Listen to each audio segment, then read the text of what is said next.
우리 함께 앞뒤좌 분들 바라보시면서 이렇게 축복했으면 좋겠습니다. 예수님 때문에 행복합니다.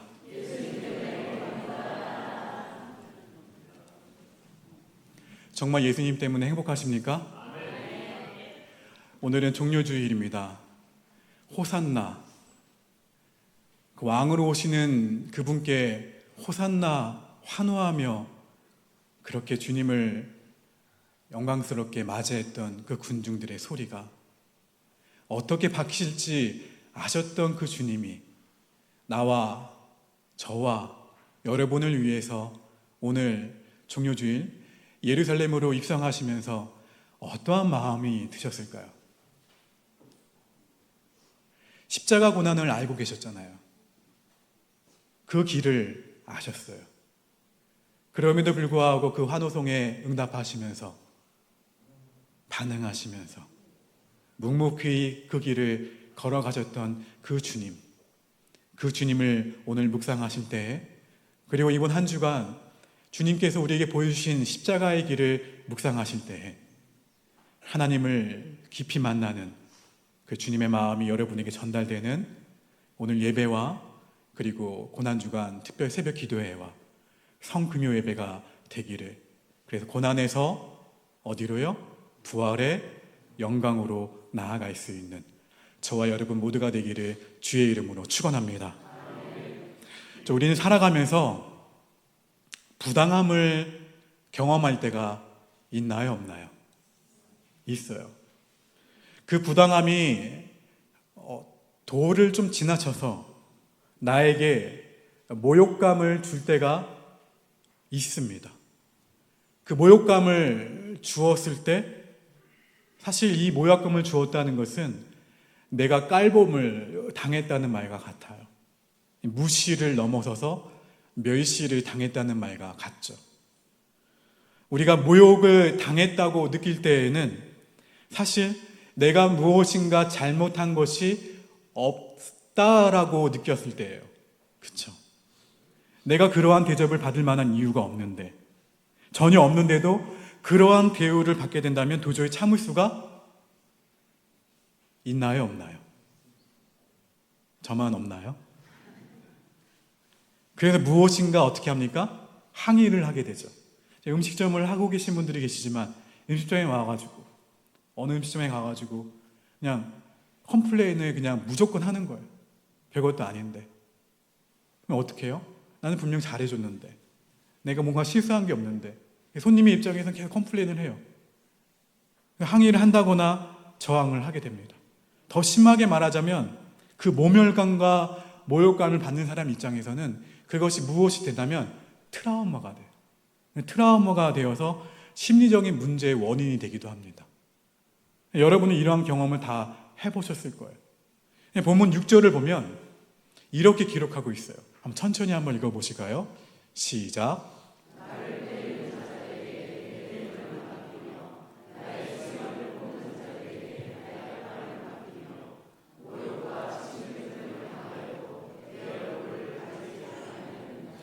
여기에 나라는 존재에 대해서 한번 밑줄 한번 그어보세요.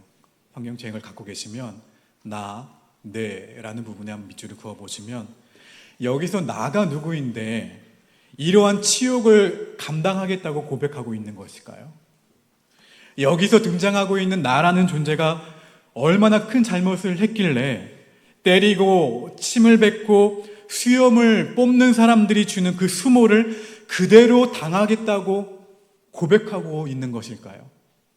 이사야 53장 4절 말씀을 보시게 되면 그가 매를 맞는 이유는 그가 징벌을 받아서 하나님께 맞는 것을 오해하고 있어요. 우리 읽어봅니다. 시작.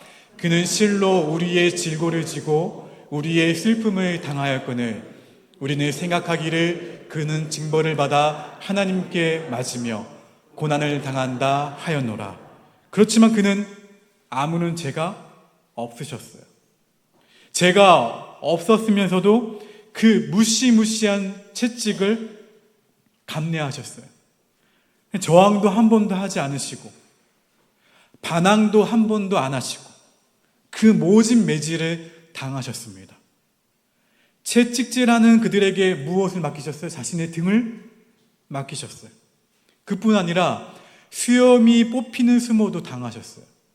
여기서 수염이 뽑혔다는 것은 인격이 모조리 뽑혔다는 의미예요. 당시 유대 사회에서, 근동 사회에서 남성에게 있어서 수염이란 남성의 인격을 상징했습니다. 그래서 수염이 뽑혔다는 것은 곧 그 사람의 인격을 완전히 깔아 뭉갰다는 의미예요. 사무엘하 10장에 보면 이야기가 나옵니다. 읽어보실까요? 시작.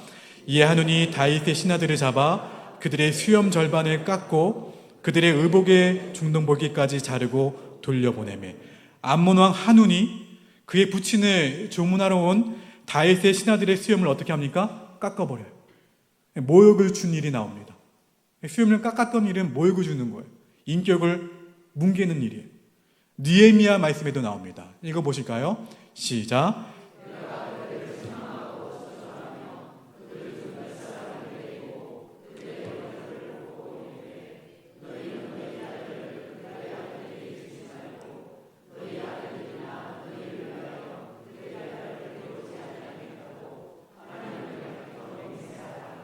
수염을 뽑거나 이 머리털을 뽑는다는 것은 일종의 모욕감을 주고 형벌이었다는 것을 말씀을 통해서 확인해 볼 수가 있어요.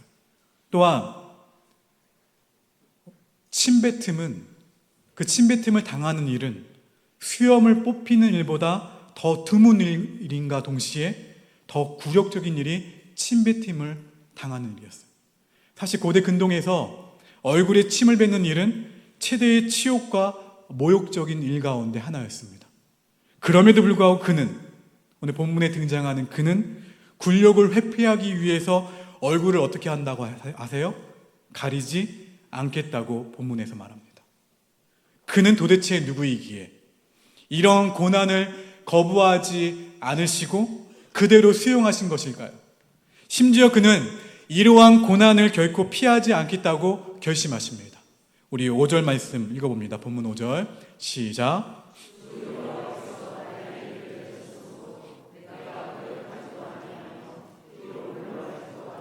그 일을 거부하거나 뒤로 물러서지 않겠다고 확고한 의지를 보여주고 있어요. 이토록 강한 의지를 보여준 이유는 무엇일까요? 우리는 부당하게 멸시를 당할 때, 아니 그렇게 멸시를 당하다니 이러한 일은 정말 부당한 일이야 말할 수 있나요, 없나요? 말할 수 있죠. 거부할 수 있나요, 없나요? 거부할 수 있어요. 억울한 일을 그냥 수용하는 것은 바보 같은 일이야 하고 우리가 말할 수 있나요, 없나요? 말할 수 있죠.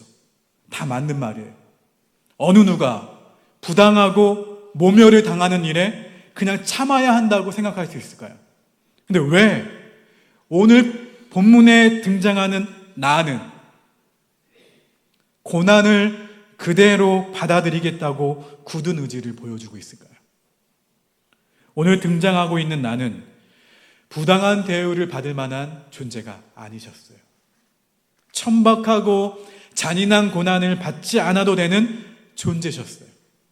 근데 왜 도대체 그런 수모와 멸시와 고난을 기꺼이 받으시겠다고 강한 의지를 보이셨을까요?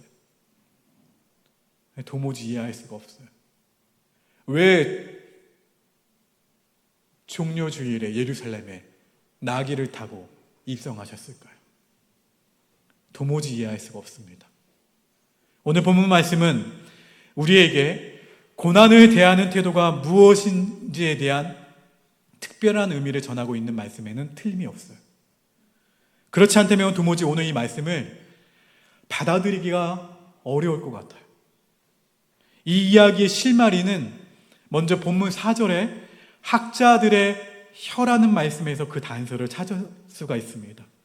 4절 말씀을 다시 한번 읽어봅니다. 시작. 주 여호와께서 학자들의 혀를 내게 주사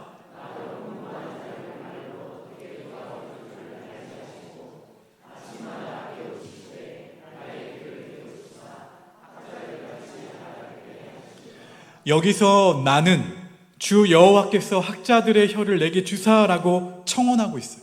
간구하고 있습니다. 사실 오늘 본문의 말씀은 여호와의 종의 노래입니다. 총 4편 가운데 3번째에 해당하는 노래예요. 이 노래는 여호와의 종의 고난에 초점을 맞추고 있어요. 그 가운데서도 여호와의 종이 고난 가운데서도 전적으로 인내하며 순종해서 결국에는 승리하게 된다는 확신을 강조하고 있는 노래입니다. 여기서 여호와의 종은 우리를 구원하실 메시아를 의미합니다. 메시아로서 여호와의 종은 하나님께 절대적으로 순종적인 자세를 취해요.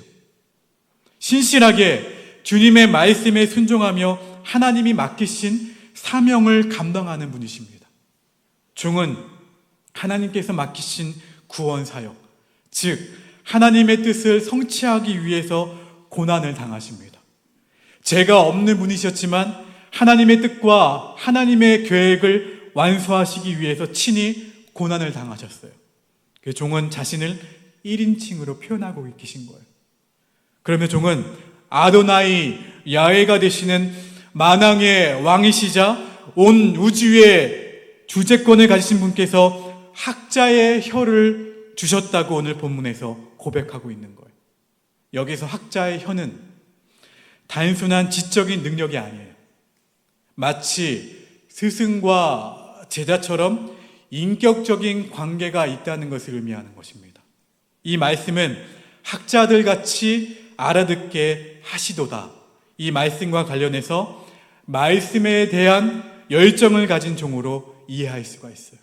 다시 말해서 여호와의 종은 여호와와 어떠한 관계다? 깊은 관계를 통해서 그분의 말씀을 바로 듣고 깊이 이해해서 순종한 모습, 그리고 여호와께서 전적으로 신뢰하는 분이라는 사실을 알 수가 있다는 거예요.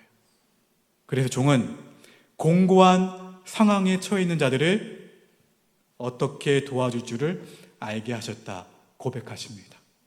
종은 학자의 혀를 주셨기 때문에 피곤하고 지친 상태에 있는 사람들, 영육간에 지쳐있는 사람들, 회복시키고 생명을 부여해 줄 수 있는 말씀을 주셨다는 거예요.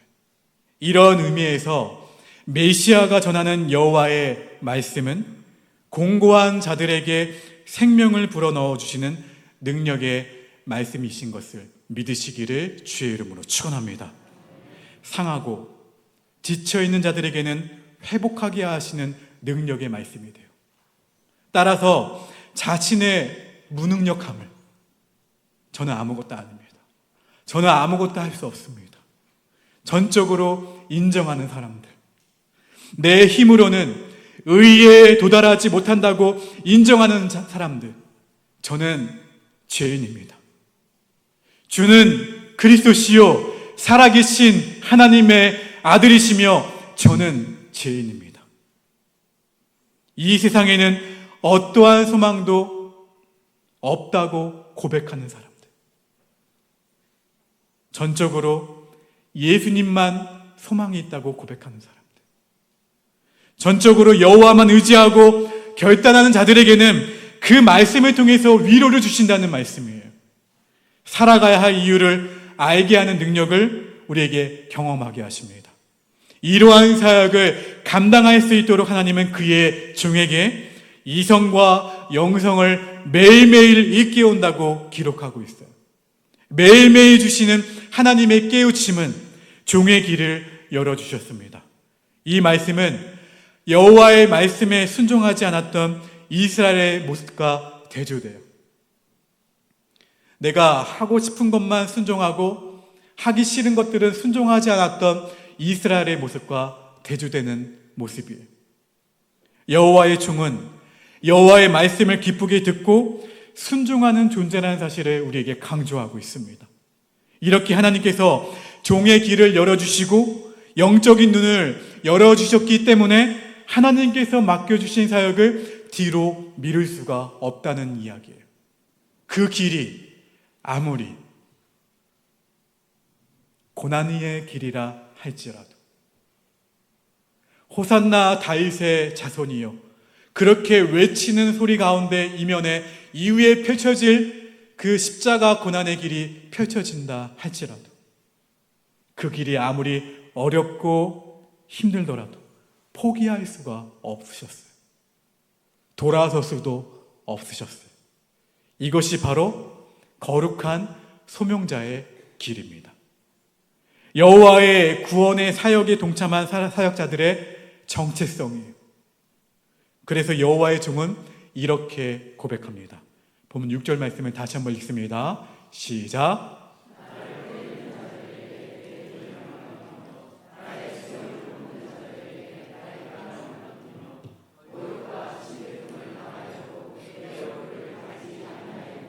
할렐루야.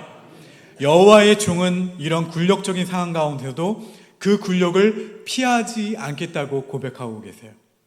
그 굴욕적인 상황을 모면하기 위해 저항하거나 얼굴을 가리지 않겠다고 단호하게 결단합니다. 그가 결코 무기력해서가 아니에요. 힘이 없으셔가 아니에요. 이러한 고난이 죄인들이 구원을 받을 수 있는 유일한 길이었기 때문에 그 길을 걸어가셨던 거예요.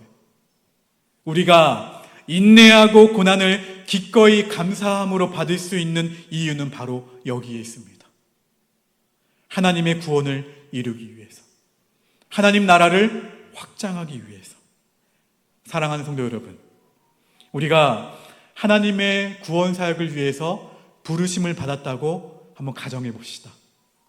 그리고 매일매일 우리의 길을 열어주셔서 학자의 입술을 우리에게 주셨다고 가정해 봅시다. 힘들다고 이 길을 포기할 수 있습니까?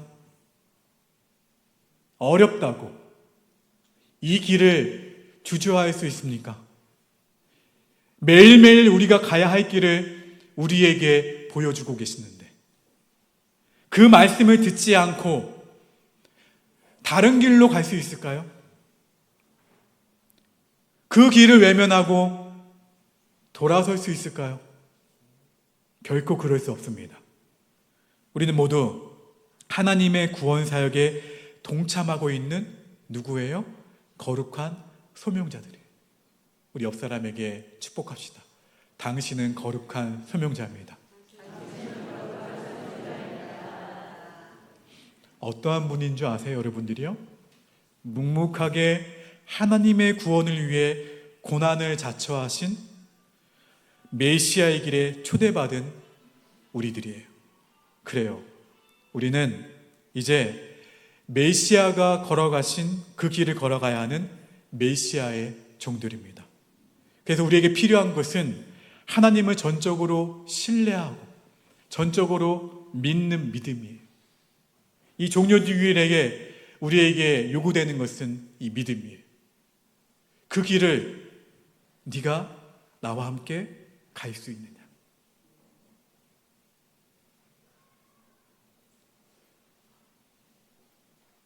그 말씀 앞에 절대적으로 순종합니다 하며 따를 수 있는 자세예요.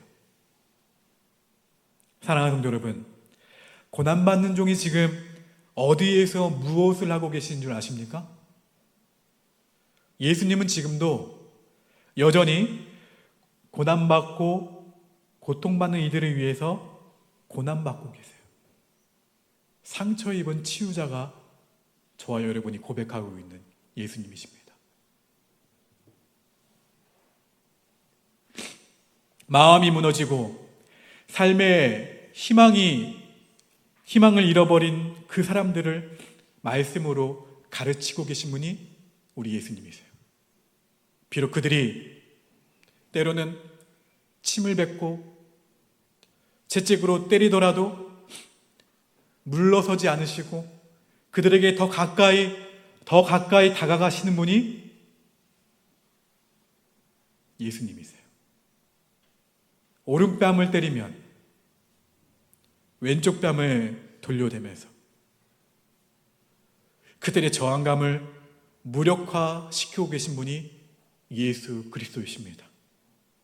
겉옷을 달라고 할 때 속옷까지 내어주시면서 우리에게 그 사랑을 보여주신 분이 예수님이세요.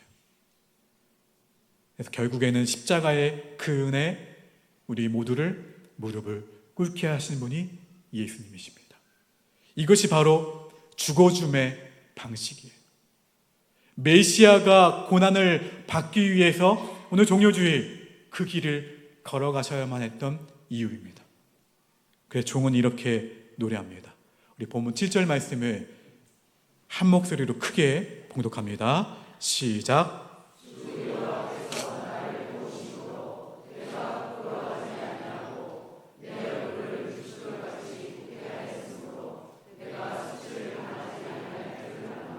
할렐루야.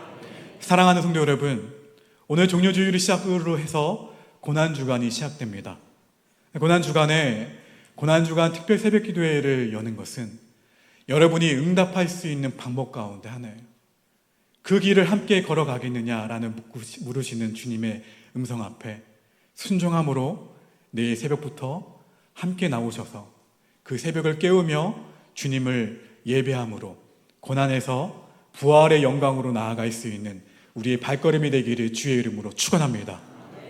하나님은 우리를 구원하시기 위해 고난의 종의 모습으로 오신 분이에요.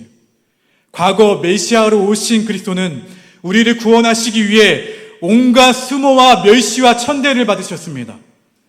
웬만하면 이 산을 내게서 옮기시옵소서라고 고백할 정도로 힘들고 어려운 길을 묵묵하게 걸어가셨어요. 결코 외마디 불평 한마디 하지 않으시고 그 길을 걸어가셨습니다. 그 골고다의 길을 걸어가셨어요. 그리고 그 골고다의 길은 오늘 여전히 우리 앞에서 걸어가신 길입니다. 그래서 여전히 우리 또한 그 고난의 길 가운데 서 있어요. 이 길은 우리 예수님께서 주신 길이기 때문에 결코 외면하지 말아야 합니다. 결코 눈을 돌리지 말아야 합니다. 우리는 그래서 거룩한 소명자로서 복의 근원이 되는 길을 묵묵히 걸어가야 될 줄로 믿습니다. 그리하여 하나님의 구원 계획을 이루어드리는 메시아의 길에 동참하는 종의 삶이 되는 저와 여러분 모두가 되시기를 주의 이름으로 축원합니다. 우리 함께 이 말씀을 묵상하시면서 함께 찬양으로 고백하도록 하겠습니다. 우리 모두가 막연하게 습관적으로 따라 부르는 고백이 아니라, 막연하게 생각하는 그 고백이 아니라, 주님이 우리의 모든 죄를 대속하시기 위해서 걸어가셔야만 했던 그 길을 묵상하며 그 고난의 그 길을 통해서, 그 십자가의 길을 통해서 우리 모두가 부활의 영광으로 이룰 수 있는 우리 믿음의 성도들의 믿음의 발걸음이 되도록 인도하여 주셔서 내일부터 시작되는 고난주간 특별 새벽 기도회를 통해서 주중 있는 금요 성금요 예배를 통해서 우리 모두가 고난 가운데 그 길을 걸어가신 그 주님의 마음을 알아가기를 소원합니다. 헤아리기를 소원합니다. 주님, 오늘 고난주간이 그 주의 마음을 알아갈 수 있는 그 기간이 되게 하시고 우리 모두가 고난 가운데 말씀하시는 주의 음성을 들을 수 있는 고난주간 되도록 인도하여 주시옵소서. 아버지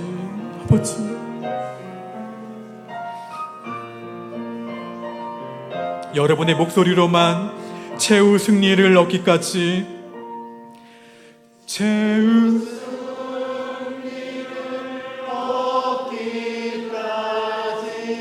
주의 십자가 사랑하리.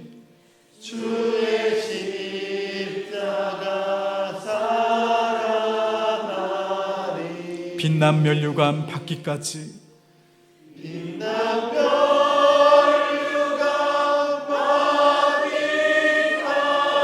험한 십자가 붙들겠네.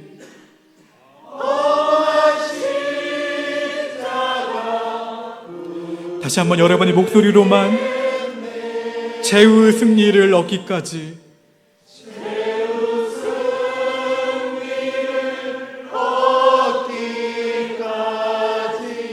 주의 십자가 사랑하리.